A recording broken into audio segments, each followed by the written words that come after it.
네, 오늘 10분 메시지 83번째 나갑니다. 오늘은 회개와 후회에 대해서 말씀을 나누겠습니다. 인생은요, 누구나 반드시 후회할 때가 옵니다. 왜냐면요, 하나님과 함께 하지 않는 삶이라면 반드시 후회가 오게 돼 있죠. 근데 신앙생활을 하면서도 후회하는 삶을 살게 된다면 그건 절대 안 되죠. 왜냐하면 신앙인이라면 하나님이 어떻게 살아야 된다라고 성경에 기록해놔 있기 때문에 우리는 말씀을 가지고 신앙생활을 하잖아요. 그러니까 말씀대로 사는 삶을 기록해놨기 때문에 그대로 살아야 되죠. 그렇다면 여러분이나 나나 정말 말씀대로 살고 있는지 그걸 확인해야 되겠죠. 만일 하나님의 말씀대로 살고 있지 않다면요, 우리는 후회가 아니고 회개를 해야 됩니다. 그렇다면 지금 후회 얘기하고 회개 얘기했죠. 그럼 우리는 어떻게 회개고 하나님 떠난 사람들은 왜 후회인가? 이제 그거를 구분해야 되겠죠. 자, 일단 제가 유튜브로 이렇게 여기 일반적이라고 쓴 건요, 대부분 많은 목사님들이 이런 맥락, 후회가 뭐고 회개가 뭐다라는 이런 맥락으로 말씀을 하시더라고요.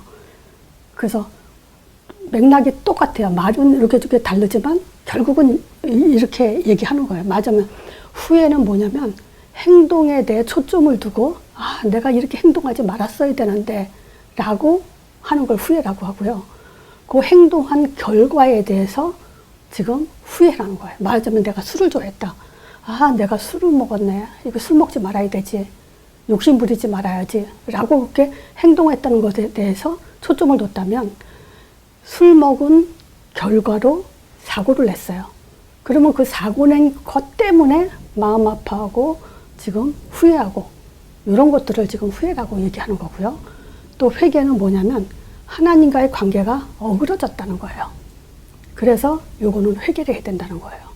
그리고 죄에서 벗어나려고 가슴 아파하고 죄진 것을 가슴 아파하고 또 그 죄를 벗어나려고 애쓰고 몸부림치고 금식하고 기도로 몸부림치고 또 하나님과 관계 어그러진 걸 하나님께 집중을 하고 이렇게 하는 건 회개다라고 얘기를 하고 있어요.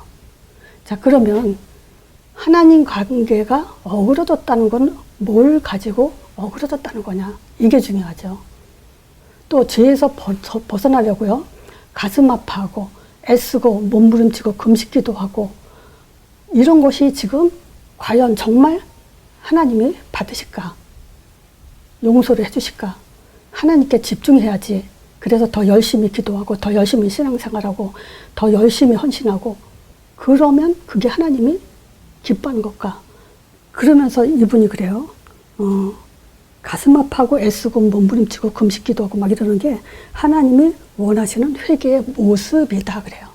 모습만 그렇게 한다고 하나님이 받아주냐 이거죠. 자, 우리가 그 회개에는 반드시 성령과 관계되어 있어야 됩니다. 그렇죠? 회개는. 자, 성령과 관계되어 있으려면 어떤 문제가 해결이 되냐? 원죄가 해결되어야 돼요. 자, 우리에겐 인간 근본 문제가 있죠. 먹지 말라는 선악과를 먹는 불순종으로 인해서 하나님을 떠나게 됐죠. 그래서 하나님을 알 수도 없고 만날 수도 없어요. 아무리 똑똑해도요. 자, 이런 상태를 하나님 떠난 상태를 죄라고 그러죠. 이렇게 영적이지 못한 거, 이게 죄예요. 그러면 당연히 사단의 종노릇하며 살게 되죠. 성경에는요, 정확하게 마귀 자녀라고 기록되어 있죠. 자, 그러니까 원죄는 바로 성령과 관계되어 있다는 것은 이 근본 문제를 해결함으로 인해서 성령을 내주 요 구원을 받아야 되죠. 요게 회개예요. 하나님 떠난 자가 하나님께 돌아오는 거. 그래서 이 성령 내주는 단번에 영원히 회개가 된 거죠. 그래서 어느 목사님은 회개는 한 번 하면 된다. 또 할 필요 없다. 이렇게 말하는 분도 있고 또 아니다. 그래도 신자가 자꾸 죄를 짓지 않냐. 그러니까 자꾸 회개해야 된다. 이렇게 주장하는 분들 있죠. 근데 두 가지가 다 맞아요. 왜냐, 원죄는 한 번 회개하면요, 하나님께 돌아오면 다시 회개하지 않아도 돼요. 영원한 구원이기 때문에. 자, 근데 이 원죄로 인해서 반복되는 죄가 있어요.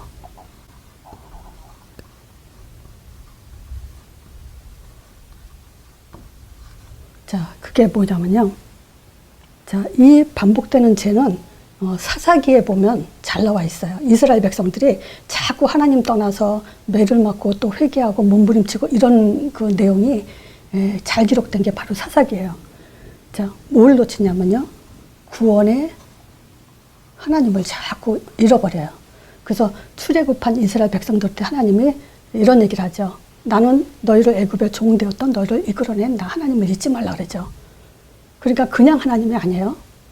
너희를 애굽에 종되었던 너희를 권능의 손으로 그리스도의 능력으로 구원한 그 하나님을 잊지 마라 이렇게 얘기해요. 그래서 제가 언젠가 그런 말씀 드렸어요. 우리는 그냥 하나님이 아니라 그리스도의 능력으로 나를 구원하신 하나님이다 이렇게 말하라고. 그래서 우리 아이들한테도 그렇게 자꾸 얘기해야 돼. 그냥 하나님 그러면 안 돼요. 자, 이 구원의 하나님을 자꾸 놓쳤다는 것은 바로 창세기 3장 15절 언약으로 우리를 구원한 그 하나님을 자꾸 잊어버린다는 거예요. 그러면 언약을 놓친 그런 상태를 말하죠. 자, 그러면 이스라엘 백성들은 반드시 우상숭배를 했어요. 출애굽한 이스라엘 백성들이 그 모세가 하나님께 말씀 받으러 십계명 받으러 갔을 때 한참 안 내려오니까 금송아지를 만들어서 우상숭배했죠. 자, 구원의 하나님을 놓쳐버리면 잃어버리면 잘 알지 못하면 이거 우상숭배가 되죠. 그러면 당연히 하나님의 이름을 망령되이 일컫게 되죠. 그러면서 예배가 실패하되죠. 어떤 실패죠? 피 없는 예배. 이사야서 1장에 보면 마당만 밟는 제 그 형식적인 예배. 또 말라기서에 보면요, 눈 뜨지 못하고 영적으로 눈 뜨지 못하고 또 병든 예배. 자꾸 이렇게 흘러가죠. 그래서 계속 전쟁으로 기근으로 불신자 상태의 고통 속에서 몸부림치다가 부르짖으면 하나님이 다시 사사들을 보내서 회복시키고 그렇게 했어요. 자, 그러면요. 왜 이렇게 반복되는 죄가 나오냐. 사실은 자범죄 때문에 그래요.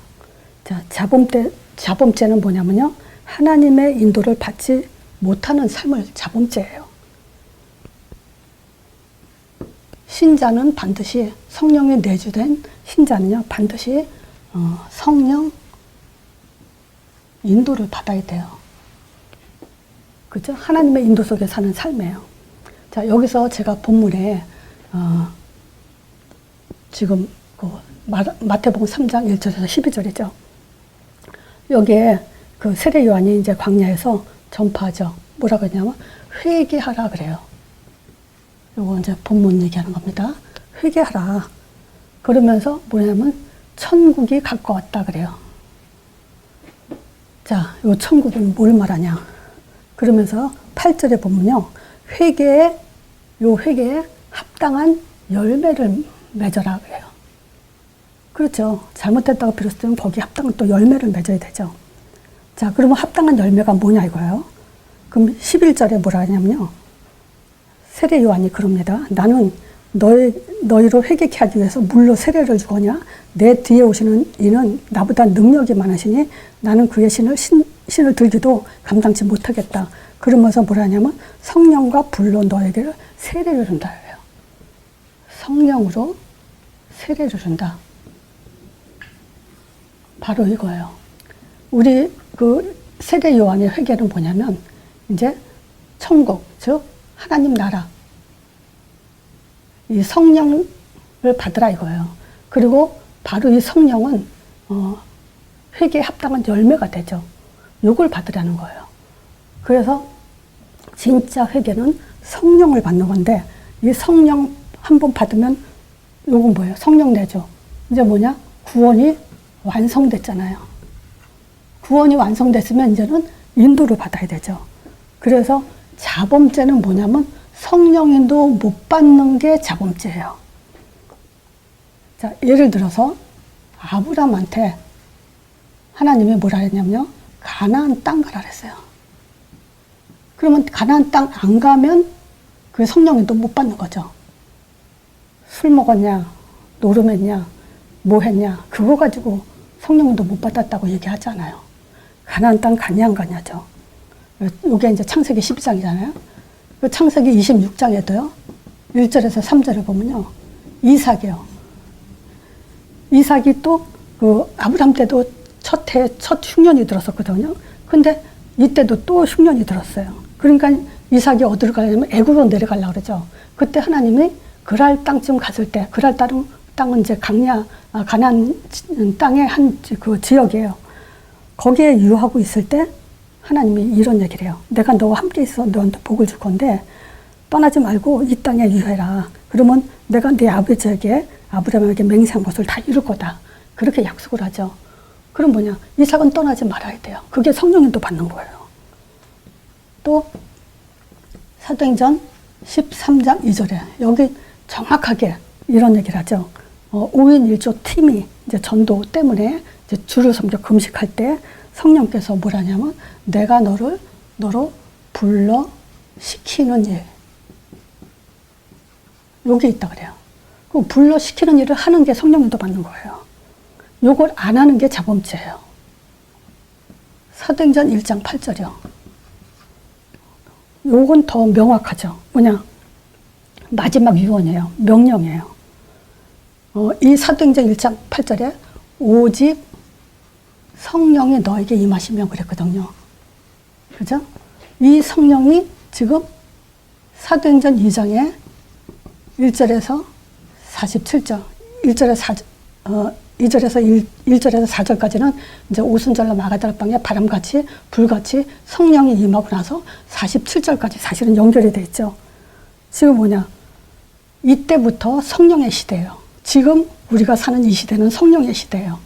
그러면 신자라면, 성령 받은 우리라면 이제 이 일을 안 하면은 그거는 자범죄에 속하죠. 자, 뭡니까?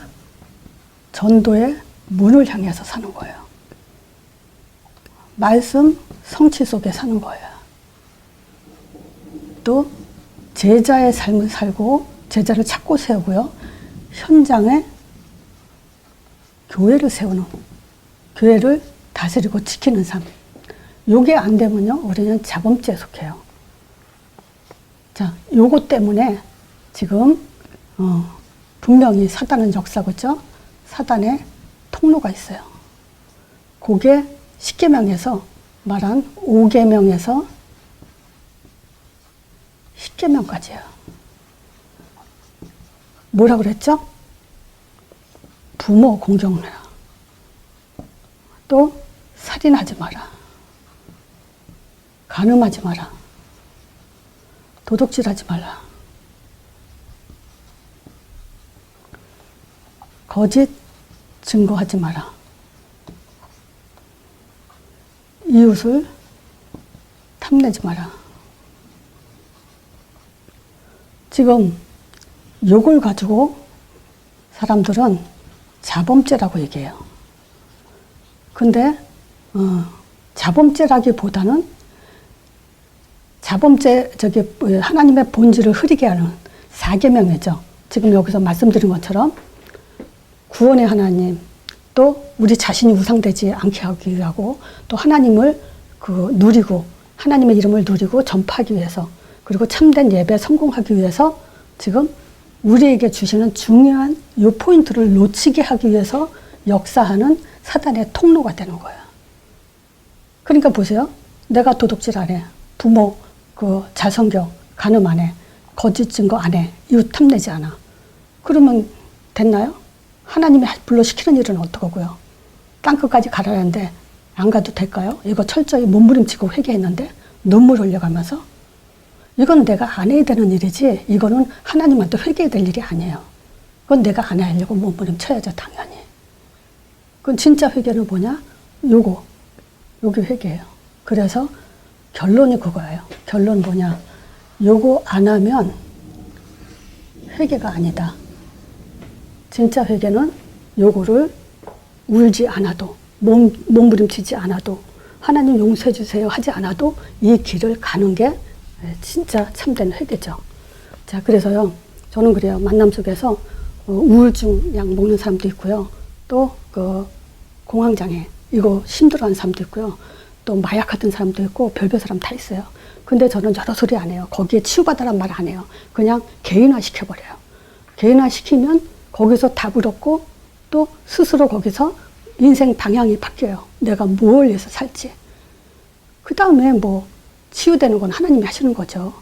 뭐 너 이거 했냐 저거 했냐 거기에 초점 두지 않아요. 어떤 목사님이 그 설교 시간에 그랬대죠. 이분 설교는 거의 그래요. 갈라디아서 2장 20절이에요. 갈라디아서 2장 20절 알죠? 지금 뭐겠어요? 죽어야 된다는 거죠. 예수님이 우리를 위해 십자가에서 나는 죽고 이제 예수만이 살았잖아요. 그러니까 갈라디아서 2장 20절이 안 되면 그거는 신앙생활 실패했다라고 얘기를 하는 거 마찬가지예요. 그런데 성도들이 뭐냐? 저 사람 아직도 갈라디아서 2장 20절이 안 됐어. 서로 그걸 지적하고 있더라는 거예요. 그러니까 갈라디아서 2장 20절이 된다는 것은 뭐냐면요. 정말 내 인생을 살지 않는다는 거예요. 성령 인도받는 삶을 산다는 거예요. 어떤 권사님이 이 설명을 내가 해주니까 사도행전 2장 5가지 어렵다고 얘기하더라고요. 그래서 한마디로 얘기했어요. 어려울 거 없다. 내 인생 사는 게 아니고 하나님의 인생으로 사는 것이 회개다. 자범죄 회개하는 거다. 그렇게 간단하게 설명해 줬어요. 그러니까 쉽다고 얘기를 하더라고요. 자, 그래서 우리는 후회가 아니고 회개를 해야 되는 겁니다. 그래서 우리가 현장에서 만남 속에 이 말씀을 잘 전달하는 그런 시간이 되길 바랍니다.